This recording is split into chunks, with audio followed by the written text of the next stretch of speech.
Hello, and welcome to Getting Started with Windows 7, Lesson 1. In this video, we will introduce the main layout, basic tasks, and Windows 7 specific features. Ordinarily, the first step would be to turn your computer on. However, since you wouldn't be watching this video without already performing this task, let's begin by congratulating you on choosing Microsoft's most stable and user-friendly system to date. You may have noticed by now that a few things look different than in previous versions of Windows. The essential layout, however, is the same. You have a work area, known as the desktop icons, which represent shortcuts to your favorite programs, and the taskbar for quick access to already running applications. If you are just now transitioning from Windows XP or earlier systems, the biggest change you will see is that the Start button has been replaced by a small orb with the Windows logo inside. This new Start button, when clicked, will bring up the Start menu. Here, you will find a list of your most frequently used applications, shortcuts to personal documents, pictures, music, games, storage devices, the control panel, external devices, preloaded programs, and support reference material. At the bottom, you will also see an option to view all programs. These are shortcuts to all the software you currently have installed on your computer. If you open one, it will display a window on your desktop. In this example, I have chosen Internet Explorer, but most windows will share characteristics that you can use to control their size and positioning on the desktop. In the upper right-hand corner, you will see 3 buttons. The first button will minimize the window as an icon displayed on your taskbar. The second button will maximize the window so that it expands to the size of your desktop, and the last button will close the window permanently. Make sure any work you have completed has been saved before clicking this button.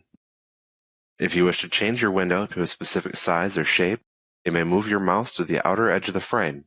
When the cursor has changed to a set of outward pointing arrows, you may click and drag the frame in the desired direction. Once you have finished using your computer, you may wish to turn it off. While this is no longer necessary to preserve the performance of the system, it may help to reduce ambient noise and electricity consumption. However, be sure that you utilize the shutdown button from the Start menu.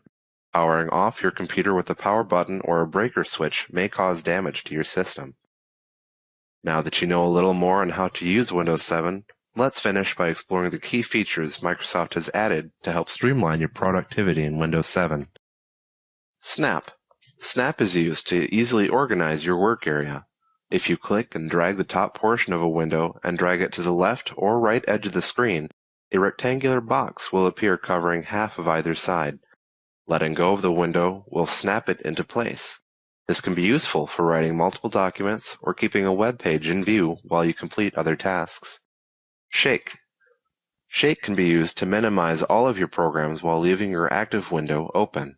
Once again, click and hold the top portion of the window, move your mouse left and right as though you were shaking the window.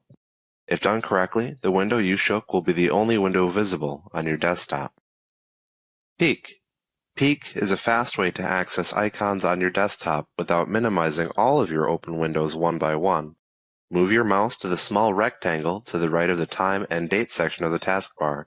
If you hover over it, all of your open windows will turn into rectangular borders, allowing you to see your desktop wallpaper without closing any windows. If you click the rectangle, all of your windows will minimize, giving you instant access to any shortcut on your desktop. Pinning. Pinning allows you to add any shortcut to your Start menu or taskbar. Simply right-click any file or application and select Pin to Taskbar or Pin to Start menu.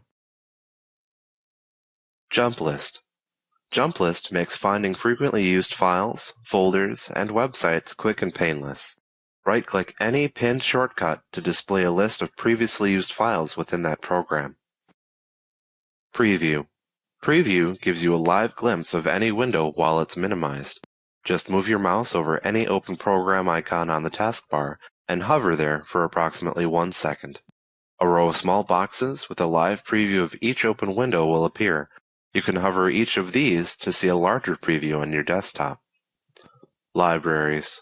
Libraries are where you can find all of the pictures, music, movies, and documents in your user folder in one handy location. No matter what folder they are actually located in, they will appear in these library folders. Search. Search is located on the Start menu or the upper right-hand corner of any open folder window. You can type in the name of your favorite file or program, and a list of search results will appear. This concludes Lesson 1. If you would like to find more information about this program, please visit us online at www.thenerddoctor.com.